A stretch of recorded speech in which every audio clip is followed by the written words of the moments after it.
नमस्कार साथियों, Ayush competition classes में आप सबका स्वागत है। आज का हमारा ये जो वीडियो है ये उत्तराखंड पुलिस आरक्षी परीक्षा 2021 की कट ऑफ से संबंधित है।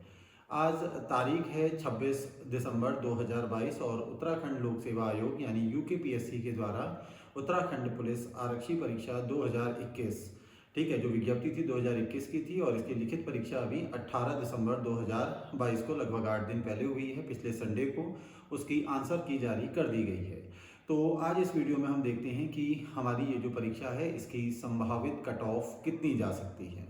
ये जो हमारी पुलिस आरक्षी की परीक्षा है, यहाँ पर सबसे पहले हम देख लेते हैं कि हमारे कुल पद कितने हैं। कुल पदों की संख्या है 1521 और ये जो हमारे पद हैं दो भागों में बांटे गए हैं। पहला वाला जो भाग है उसमें उत्तराखंड पुलिस आरक्षी या जो हमारी पीएससी हैं उससे संबंधित पदों को शामिल किया गया है और ये पद केवल पुरुष अभ्यर्थियों के लिए यहाँ पर आरक्षित किए गए थे। तो ये कुल पदों की संख्या इसमें है 785 प्लस 291। ठीक है, तो ये टोटल जो हमारे 1521 पद हैं इसमें 785 और 291 पद यानी 1076 पद इनकी मेरिट हमारी एक साथ बनेगी। और दूसरा जो है इसमें ये है फायरमैन के जो पद हैं इनकी संख्या रखी गई है 445 और ये पुरुष और महिला दोनों अभ्यर्थियों के लिए यहाँ पर इन्हें रखा गया है। तो ये देख लेते हैं, ये केवल पुरुष अभ्यर्थियों के लिए यहाँ पर पद आरक्षित किए गए हैं। तो ये हमारी परीक्षा 1521 पदों के लिए हुई है जिसमें 785 और 291 यानी 1076 पद यहाँ पर एक कैटेगरी में रखे गए हैं। कुल पदों की संख्या 1076 और दूसरा है फायरमैन पुरुष और महिला दोनों अभ्यर्थियों के लिए। इसके अलावा इन पदों को फिर अलग अलग कैटेगरी में भी विभाजित किया गया है, यानी इन 785 पदों को सामान्य श्रेणी के लिए निर्धारित किया गया है, यानी जनरल की कट ऑफ अलग बनेगी। जनरल के बाद दूसरी कैटेगरी है ईडब्ल्यूएस, एससी, एसटी और ओबीसी। इसी प्रकार से ये जो पीएससी के पद हैं इन पीएससी के पदों को भी जनरल, ईडब्ल्यूएस, एससी, एसटी और ओबीसी में यहाँ पर अलग से आरक्षित रखा गया है और सीटें भी अलग अलग वर्गों के लिए यहाँ पर निर्धारित नोटिफिकेशन में की गई थी।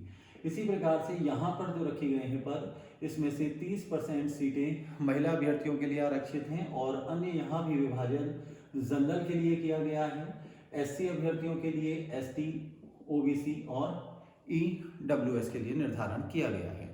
तो यहाँ ध्यान रखिएगा, जो अभ्यर्थी हैं पहली चॉइस के रूप में वह यहाँ चुनेंगे, सेकंड चॉइस यहाँ पुलिस पीएससी के लिए चुनते हैं और थर्ड में वो फायरमैन पे जाते हैं। तो कट ऑफ में यहाँ पर बहुत ज़्यादा अंतर नहीं रहने वाला है। और अगर हम इनकी बात करें तो कुल अगर हम पद ये 785 पदों को देखते हैं तो यहाँ पर भी सामान्य श्रेणी के लिए केवल 416 पद हैं।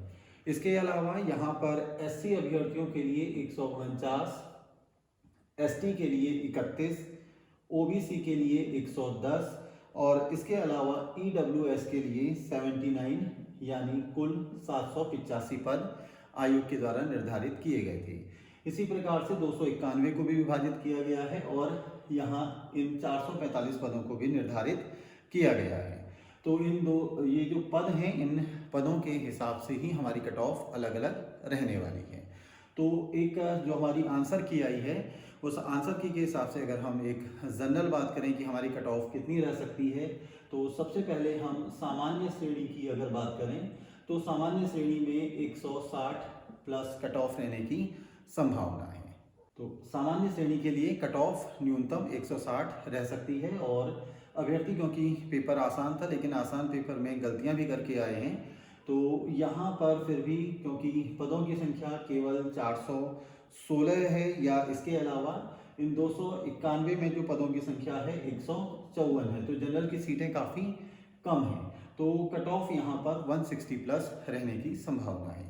एक चीज़ मैं यहाँ पर और क्लियर कर दूँ कि ये जो दोनों ही पदों के लिए पुरुष और महिला अभ्यर्थी थे जिन्होंने रिटन के लिए जो क्वालिफाई हुए थे उनकी संख्या भी हमारे पास है। तो यहाँ पर 79,718 यानी कुल लगभग 80,000 लोगों ने इन पदों के लिए यहाँ पर लिखित परीक्षा के लिए सफल हुए थे और लगभग 15% बच्चों ने यहाँ पर हम मान सकते हैं कि लिखित परीक्षा को छोड़ा होगा।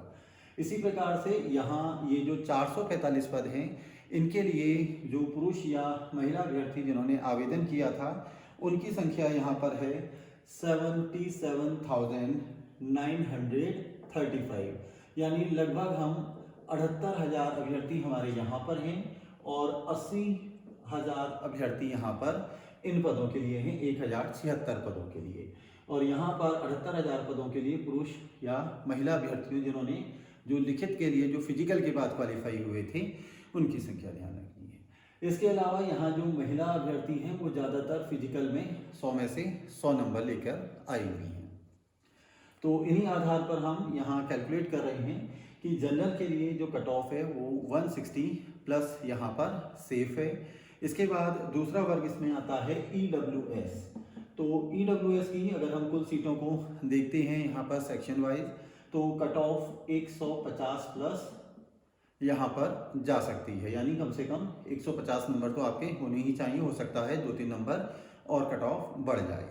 इसके बाद OBC, तो सामान्यतः OBC या जनरल की मेरे जिस समय उत्तराखंड के एग्जामों में लगभग एक बराबर ही जा रही है। तो OBC के लिए अगर हम कट ऑफ की बात करें तो 158 प्लस, यानी कम से कम 158 या हम 155 भी कह सकते हैं कि 155 से 158 या इससे ऊपर ही यहाँ पर हमारी कट ऑफ जाने की संभावना है। इसके बाद नेक्स्ट SC, तो अगर हम SC की सीटें देखें यहाँ अनुसूचित जाति के लिए, तो इनकी अगर हम कट ऑफ की बात करें तो इनकी कट ऑफ 145 प्लस रहने की संभावना है। तो इन पदों में SC अभ्यर्थी 145 न्यूनतम कट ऑफ जा सकती है या उससे ऊपर ही रहेगी। अंतिम इसमें आता है ST के लिए सीटें भी अगर हम यहाँ पर इन्हें खंड के हिसाब से देखते हैं तो ST की सीटें भी काफ़ी कम है, तो उनकी कट ऑफ भी 150 प्लस जा सकती है। ठीक, तो यहाँ हम कट ऑफ जो मोटे तौर पे हमने निकाला, सामान्य अभ्यर्थियों के लिए 160 प्लस, EWS के लिए 150 प्लस, OBC अभ्यर्थियों के लिए 155 प्लस, SC 145 प्लस और इसके अलावा ठीक है ST 150 प्लस। साथ ही यहाँ पर जो अनाथ वर्ग है उनके लिए 5% सीटें आरक्षित रखी गई हैं। इसके अलावा एक्स आर्मी मैन के लिए भी सीटें आरक्षित हैं। तो इस हिसाब से भी देखें तो ये कट ऑफ हो सकता है कि 1-2 नंबर ऊपर जाए। और महत्वपूर्ण चीज़ यहाँ पर यह है कि इस बार जो ये कट ऑफ है ये डिस्ट्रिक्ट वाइज नहीं बनेगी, ये ऑल ओवर उत्तराखंड के हिसाब से ये कट ऑफ बननी है। तो ये आज हमारा एक छोटा सा हमने यहाँ विश्लेषण किया था कि हमारा ये जो अभी उत्तराखंड पुलिस कांस्टेबल का पेपर है उसमें कट ऑफ कितनी जा सकती है। इसके साथ ही अभी हमारी आगामी जो परीक्षाएं हैं वो हैं उत्तराखंड पटवारी जो कि 8 जनवरी को होने वाला है और उत्तराखंड फॉरेस्ट गार्ड, ये परीक्षा हमारी 22 जनवरी को होगी।